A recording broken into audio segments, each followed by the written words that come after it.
Assalamualaikum warahmatullahi wabarakatuh. Kami dari kumpulan akan menceritakan sebuah filem yang berunsur khurafat, iaitu filem mantra, yang mana filem ini mengisahkan tentang penggunaan ilmu hitam kerana dendam dan kepentingan diri sendiri. Okay, saya Nurul Saharani binti Syahri Nasution, nombor metrik I20204723. Saya akan memulakan dengan sinopsis filem mantra. Kisah ini bermula di kawasan perkuburan yang mana Muzir ini dianiaya oleh Hasbi demi melengkapkan ilmu hitam serta mendapatkan isteri Muzir, iaitu Rindiani. Dan hal ini mengakibatkan Muzir ini dipenjaralah seumur hidup. Di dalam penjara ni, Muzir ni berjaya mendapatkan satu ilmu hitam daripada Umbah, yang mana Umbah ni akan bahkan menemui ajalnya. Namun ilmu Muzir ni tidak sempurna kerana bilik penjara dia tu dikunci dengan ayat suci Al-Quran, ayat kalimah Allah, dan muncullah Pak Long Izam. Yang mana Pak Long Izam tu seorang warden penjara dan juga pakcik kepada Muzir, yang isteri dia waktu tu tengah ditimpa musibah, dapat sakit. Dan akibat Pak Long dicintakan isteri dia, Pak Long ni bersetuju dengan syarat-syarat Muzir, iaitu yang pertama, memadam ayat dan kalimah Allah di sekitar bilik penjara Muzir. Kedua, menghidangkan 3 jenis hidangan untuk penjaga ilmu hitam, dan mengambil tali pengikat pocong wanita yang dah mati kerana anak sulung menggunakan gigi.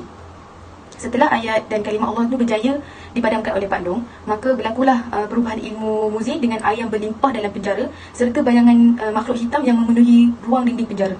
Serentak dengan itu, Muzir muncul di dalam sebuah paya lalu melakukan pembunuhan sebagai makanan kepada ilmu hitam miliknya. Yelah, kalau dia dah minta tolong orang jin, lepas tu dia bunuh seseorang untuk bagi makan pada jin tu, maka bermulalah pembalasan dendam kesumat Muzir ni terhadap Hasbi.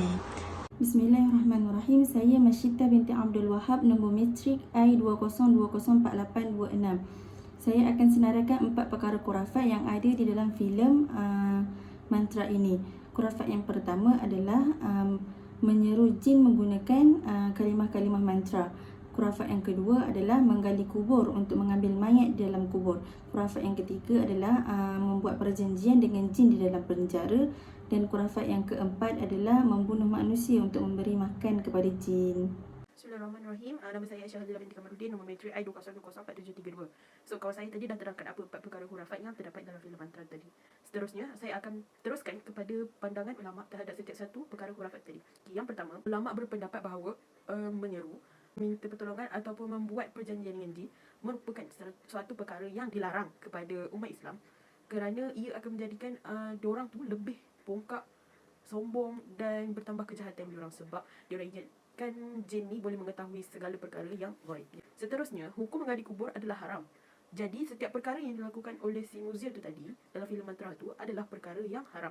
Seperti dalam hadis Rasulullah SAW, Rasulullah bersabda, mematahkan tulang yang telah mati adalah seperti mematahkan tulangnya semasa hidup. Hadis riwayat Ahmad.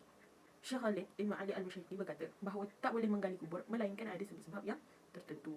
Jadi yang terakhir, hukum memakan daging manusia adalah diharamkan kecuali ada sebab-sebab yang tertentu. Menurut mazhab Maliki, tak boleh makan daging manusia walaupun seseorang tu dalam keadaan darurat sekalipun. Tetapi pandangan mazhab Syafi'i pula, beliau berpendapat bahawa boleh makan daging manusia bagi orang yang berada dalam keadaan yang darurat sahaja. Jadi kesimpulannya, meminta pertolongan dengan jin ataupun bersahabat dengan jin ataupun meminta pertolongan jela untuk mendapatkan rawatan perubatan adalah haram sama sekali. Tak boleh, umat Islam tak boleh mengamalkan ataupun meminta pertolongan daripada jin lah, sebab ianya jelas-jelas dah nyata haram. Kita hanya boleh berserah kepada Allah SWT dan meminta pertolongan daripadanya sahaja. Bismillahirrahmanirrahim. Nama saya Nora Mira binti Muhammad Naon, nombor metrik I20204783. Okay, seterusnya saya akan menerangkan solusi daripada 4 perkara khurafat yang terdapat dalam filem mantra ni. Okay, yang pertama, membaca mantra. Okay, jadi kita sebagai orang Islam ni, kita kena lebih mengutamakan untuk membaca Al-Quran, kerana Al-Quran ni memberi banyak manfaat kepada pembacanya berbanding membaca mantra yang kita tahu akan membawa keburukan kepada diri kita. Okay, yang kedua, memberi makan jin.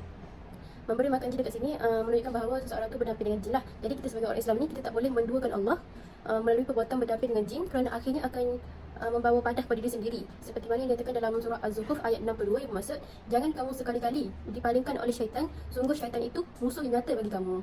Okay, jadi yang ketiga, membuat perjanjian dengan jin. Jadi solusinya ialah kita sebagai orang Islam ni, kita kena percaya yang kita kena minta pertolongan tu hanya daripada Allah, dan yakin Allah ni maha pelindung yang tiada tandingannya. Sebab biasanya orang yang buat perjanjian dengan jin ni, untuk jin tu tolong dia. Jadi lebih baik kita minta pertolongan tu daripada Allah. Yang keempat, beramal dengan ilmu hitam. Jadi solusinya ialah daripada kita beramal dengan ilmu hitam, lebih baik kita beramal dengan ajaran Islam yang benar, yang berunsurkan Al-Quran dan As-Sunnah, bukan daripada ajaran yang menyeleweng daripada Islam. Jadi itu saja daripada saya. Terima kasih.